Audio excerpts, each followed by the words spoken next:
Good evening, ladies and gentlemen, and welcome to this edition of the 6 p.m. primetime newscast on Equinoxe television with me, Immaculate Fogwe. Our top stories tonight: mobile money operators in Limbe took to the streets today, staging a protest at the FACO Senior Divisional Officer's office at Downbeach over rising insecurity in the town.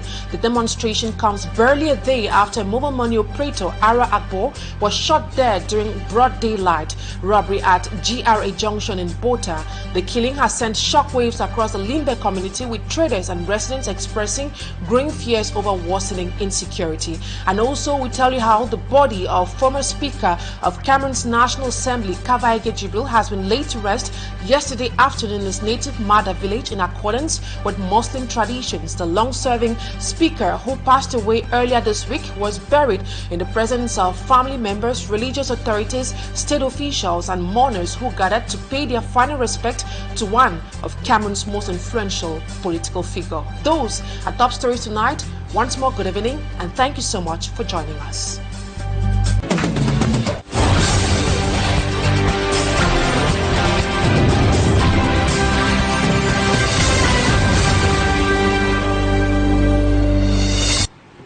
We begin this newscast in Mada in the Far North region, where former Speaker of the National Assembly, Cavaye, has been laid to rest in his native Mada village in the Far North region. He was buried yesterday, the same day he died, in accordance with Muslim tradition, and the burial ceremony took place under the high patronage of the Governor of the Far North region and Minister of Public Health. Malaglory reports.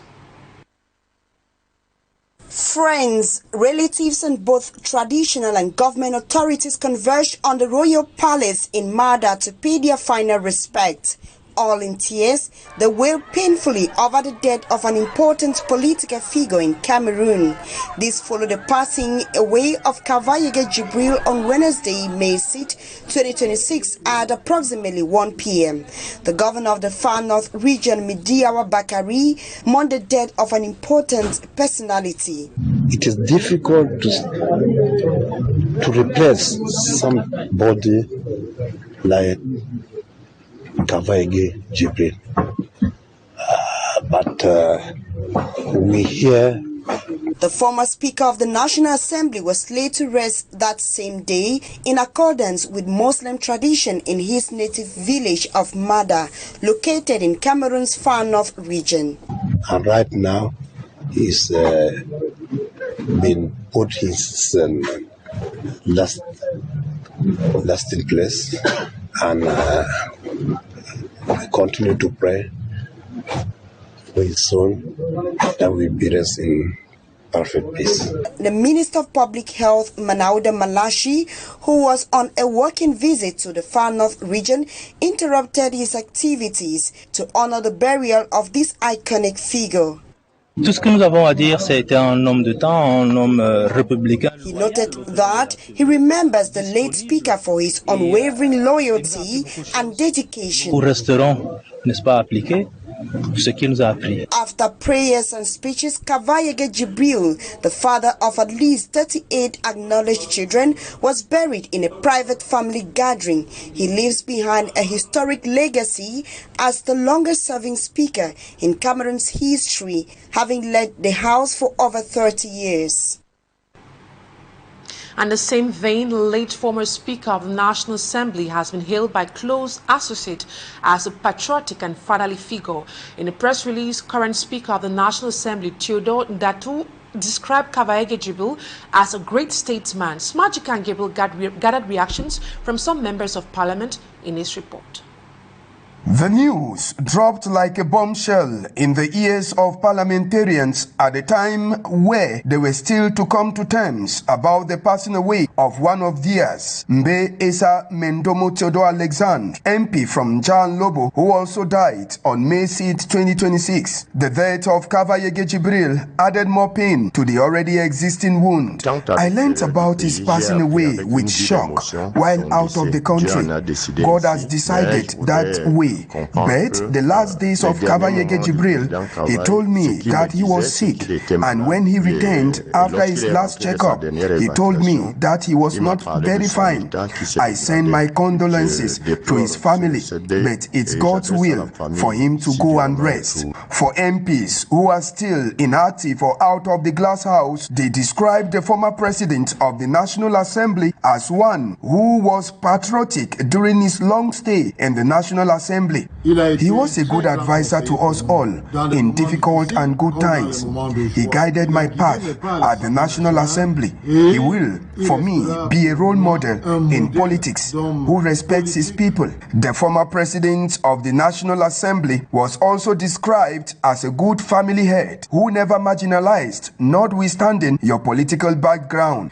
Immediately I got into the National Assembly, he started giving me advice, telling me that even though I came to the National Assembly via a political party, I must learn to protect the interests of my country. Cameroon has just lost an icon. In a media release made public, the Speaker of the National Assembly, Theodore Datwa, said Cavaye Jibril is an icon who has gone so soon and says his legacy at the National Assembly, where he spent 35 years, will always be remembered. It's not been long since the former president of the National Assembly returned to his native land, Tokumbere, to rest after years spent as leader of the National Assembly.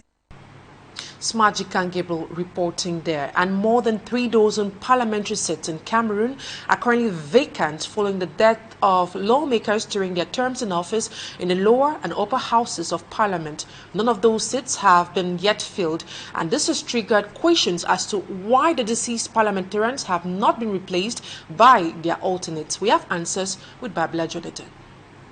As of April and early May 2026, 23 members of the National Assembly and 18 senators have died while in office, leaving a combined total of nearly 40 empty seats across Cameroon's 2 legislative chambers. In the lower house, the National Assembly, the deaths date back to lawmakers elected during the 2020 legislative polls. In the Senate, the vacancies concern senators elected in 2023.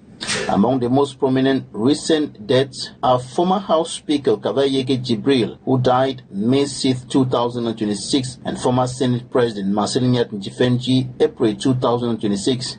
Earlier this year, the death of Member of Parliament Laurentine Kwafege increased the number of deceased ruling party lawmakers in the National Assembly. The situation has sparked growing political concern because although Cameroon's electoral framework provides for substitute lawmakers or alternates, that mechanism has not been activated. No by-elections have been organized. Critics argue that the delays are weakening democratic representation, especially in constituencies where residents now have little or no voice in national legislative affairs. The issue comes at a time when Cameroon's current legislature, elected for a 5-year mandate in 2020, has had its term extended by the head of state and is now expected to remain in office until December 20, 2026. Observers say the continued absence of replacements raises questions about legislative continuity, constitutional governance, and voter representation ahead of the country's next electoral cycle. For now, dozens of parliamentary seats remain empty, while many Cameroonians continue waiting to see whether authorities will appoint replacements, organize by elections, or maintain the status quo. And now to one of our major lead stories tonight. Mobile money operators in Limbe and the Fako division of the Southwest region have staged a mass protest to denounce what they describe as targeted, uninterrupted killings of their colleagues. This follows the death of Ara Agbo Bawak on Wednesday evening after she was shot at her business place in Bota. Rex Afon has more on that. Following the gruesome killing of Ara Agbobawak, a mobile money operator at her business point in Bota, Limbe, by an unknown gunman, her colleagues took to the streets this Thursday to denounce what they say is a series of such incidents. Today we are out to protest against the alleged killings here in Limbe from gunmen that kill our agents and not just collect their money but leave them lifeless. This one today is the 6th case that is happening within the Limbe municipality. It started at Maifo and then to Busumbu, Mabeta New Layout, and now here at Bota. We are asking on the authorities to give us security. They are also not safe because the militaries are in town, but they attack agents very close to their bases. At the office of the senior divisional officer, where they camped for a while, chanting their frustrations over the growing insecurity, they were told by Vyang Mekala, the senior divisional officer, that some bike riders are collaborating with men of the underworld and that the population must work hand in hand with the forces of law and order. Among the motorbike riders, there are those who are doing all their job. They are feeding their family. But at times, you have information saying that some of those criminals are not motorbike riders. Some of them, you see them in the bike, they are not there to carry passengers. But some of them are coming from like somewhere else. On their plea for an end to the killings, the operators also raised several other concerns. They block our SIM cards. When we have problems, we do wrong transactions, they cannot help us trace. Their pattern is very slow and unreliable. Whereas when we have problems and killings, the MTN bosses are there at their offices working. The recurrent cases of armed attacks in Limbe shine a harsh light on the growing insecurity, an insecurity that not only frightens the population but tragically also claims lives. And now we talk something else. A serious environmental and health concern is developing at the Bepanda District Medical Center in Douala, where a nearby illegal dump site is putting patients and medical staff at risk. Residents say the area is overwhelmed by growing piles of waste, foul smell, and a widening ravine that is threatening the road and the facility itself. Details with Innocent Aze. Just a few meters away from the gates of the Bepanda District Medical Center, this site has gradually turned into an open dumping ground for household waste, a situation that continues to shock residents living nearby. C'est pas hygiénique. Vraiment, c'est sale. The situation is terrible. At times, the stinking heap of garbage blocks the road. An uncontrolled garbage site that now poses a serious health risk, not only to patients, but also to medical personnel working at the facility. Rodents, mosquitoes, and unbearable odors have taken over the area, raising fears of possible disease outbreaks. Patients who come to this hospital seeking treatment risk living with more infections. The trash has become a breeding ground for mosquitoes, while flies and other germs expose patients to further health complications. Des cas de paludisme, que ça soit simple et si non traité, ça peut aller au niveau du paludisme grave. Residents say they have repeatedly alerted the authorities, but their cries for intervention have so far gone unanswered. We have repeatedly alerted the authorities to intervene, but our cries have fallen on deaf ears. To save sick people, but no way. Adding to their concerns is a nearby ravine that continues to expand, threatening to cut off the roadway and worsen access to the health facility. If nothing is done urgently, these roads could soon become impassable, cutting off movement between Bepanda ambience and surrounding areas. For many locals, the urgency now is to rescue the Bepanda Medical Center, which they say is slowly suffocating under the weight of neglect and environmental hazards. And in other news, when journalists are silenced, democracy suffers.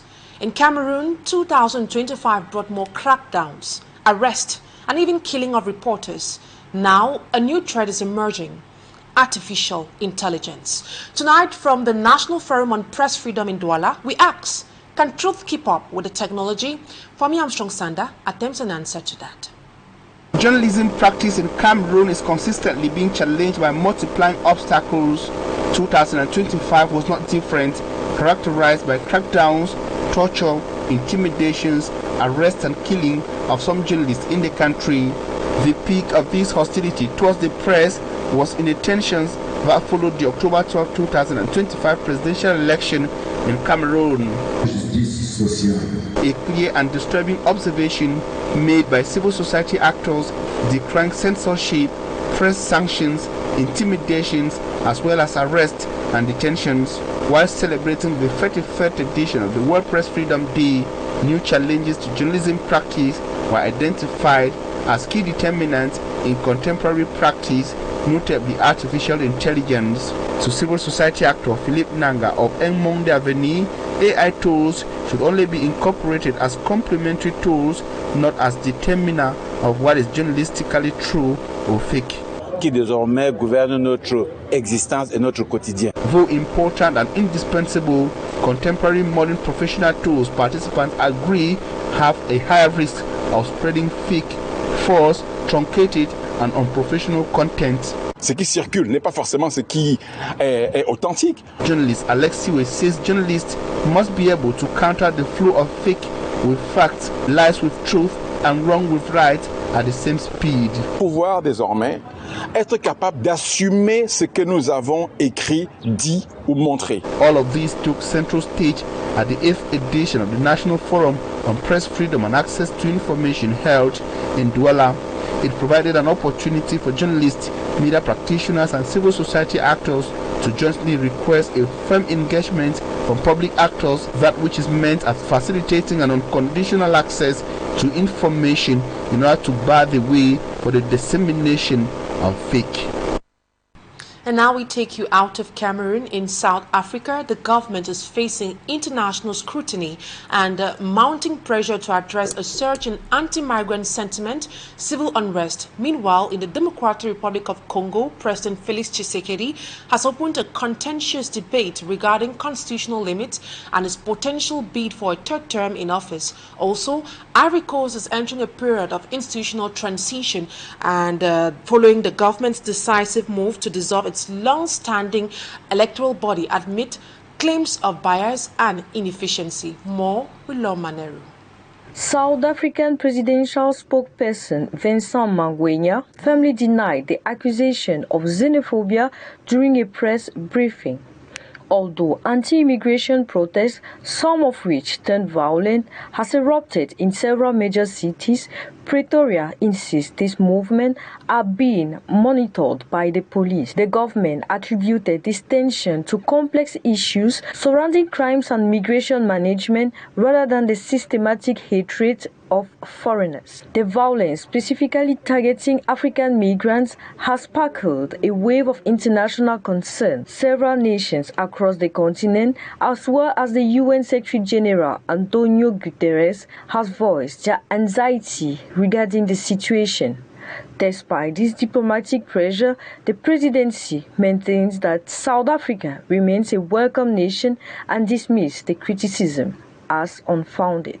In the Republic of Congo, during a lengthy press conference in Kinshasa, President Félix Tshisekedi broke the silence regarding a potential constitutional revision.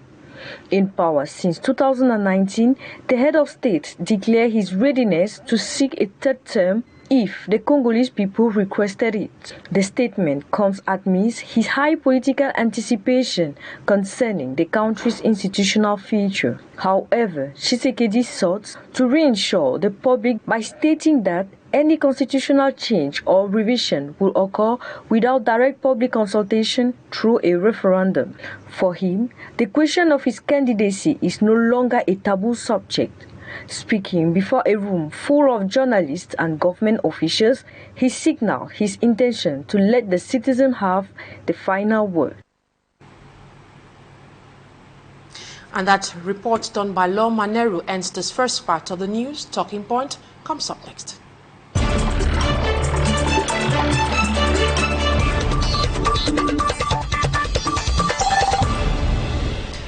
From Eneo to Sokadel, from private-owned to state-owned.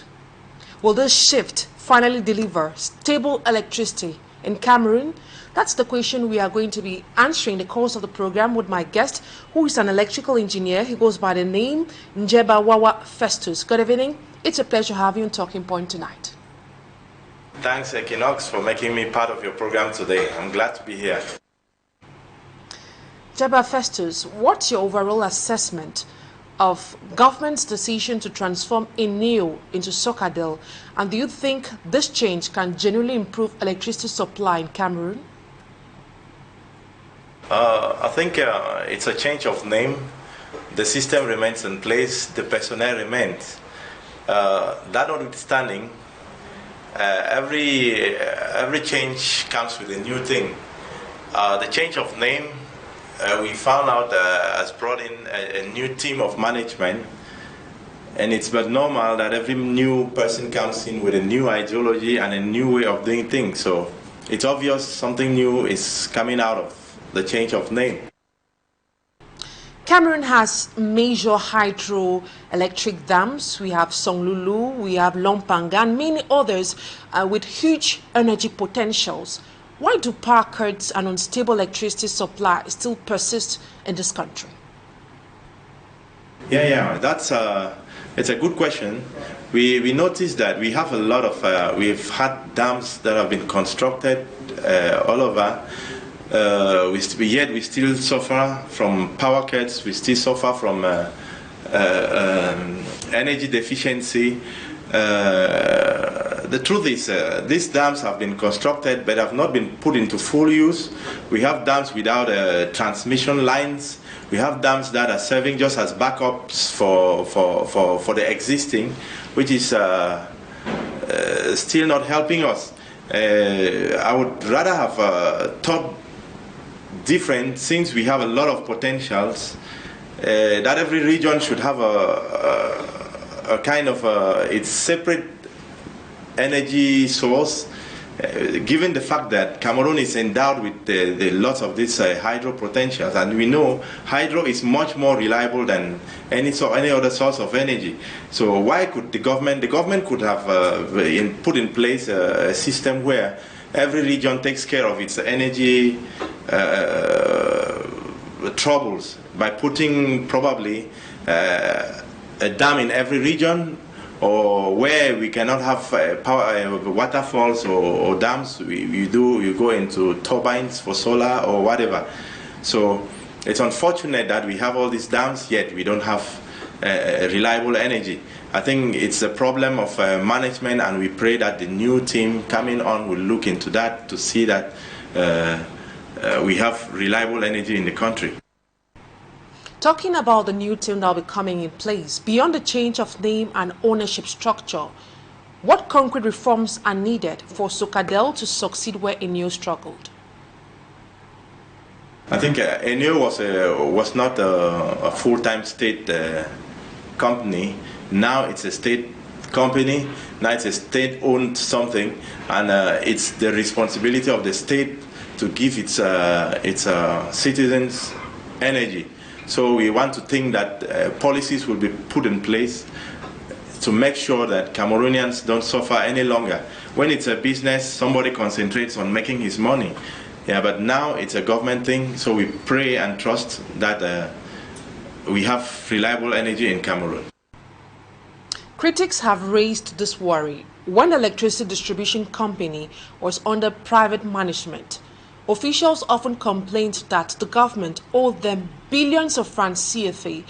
Now that the same government is taking over the company, should Cameroonians be worried about how it will be managed financially and equally operationally? Yeah, we have to keep praying and hoping. The fact that it's a question of legislation, it's a question of policy.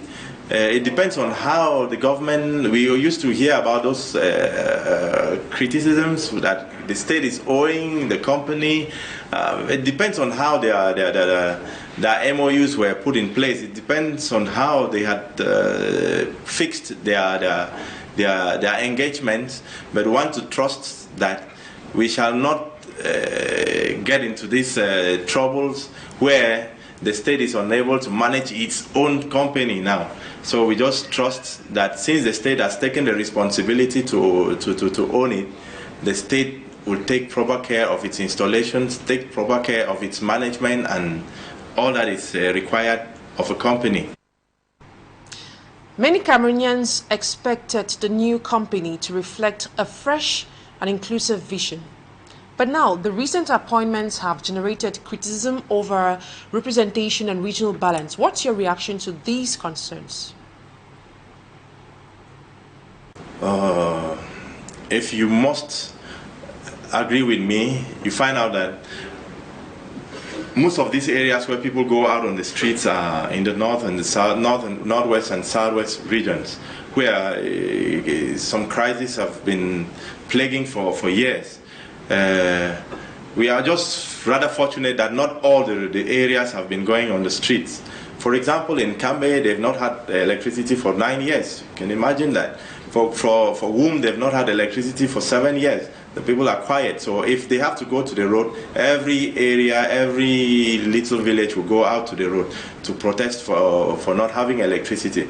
Thank God some areas have protested and they've been able to have electricity. Those are areas where the company can have easy access to do maintenance. I've witnessed cases in areas where you go for maintenance and you end up losing your equipment or losing your vehicles, and then you don't even succeed in getting maintenance works done.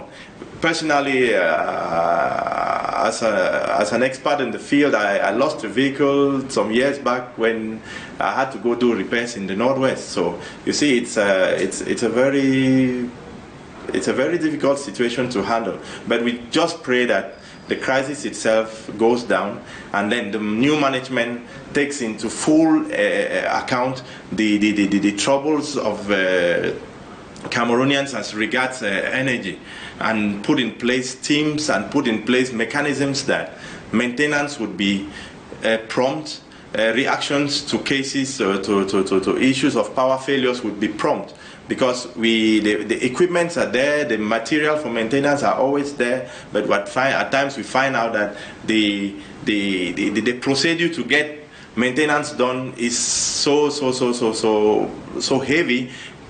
Imagine that for each electricity pole to be maintained, probably in the north, it has to cross regions to be validated in Douala before it's been done in the north. So it's not good. NEO had centralized everything, and we pray that with this new management there should be some level of decentralization where every region can take care of its activities and probably just render reports to the central administration. President Paul Biya has repeatedly spoken about promoting youth and women into positions of responsibility. And yet, many of personalities appointed to Sokadel and other state institutions are seen as long-serving figures. Do you think these appointments reflect the renewal many Cameroonians are expecting? It's unfortunate that we are seeing the very old faces we have seen all the years. That notwithstanding, let's believe that it's a management and that their subordinates, they will take into account the wish of the head of state and put in place youths and put youths into positions that can better manage these companies. It's so regrettable that the youths themselves, some youths themselves equally, when given position, get so excited, and then you don't, because there are cases where you go to offices, you see youths, the way they behave, you find yourself wanting and would rather imagine it was an old person who served you. So we just pray and wish that the new management or the new team would put in place a system where youths, even women, as you talk, but rather there are even so many women in AO, you know, at the level of the commercial. When we go to offices, we see a lot of them doing works and then serving people. So we just pray that this new management would put in place systems that would really satisfy Cameroonians, because we are truly in dire need of regular service and quality service. And how realistic is it for Cameroon to achieve stable electricity nationwide, let's say in the next 5 to 10 years? If I would put in place a position of decision, I would liberalize the sector. Liberalize the sector in the sense that those regions that are capable of developing their energy system. You give them a license, they develop that system. There are multinationals who are ready to put money into this sector. For example, on this platform, sometimes I said there were companies like the Dangotes, there were companies like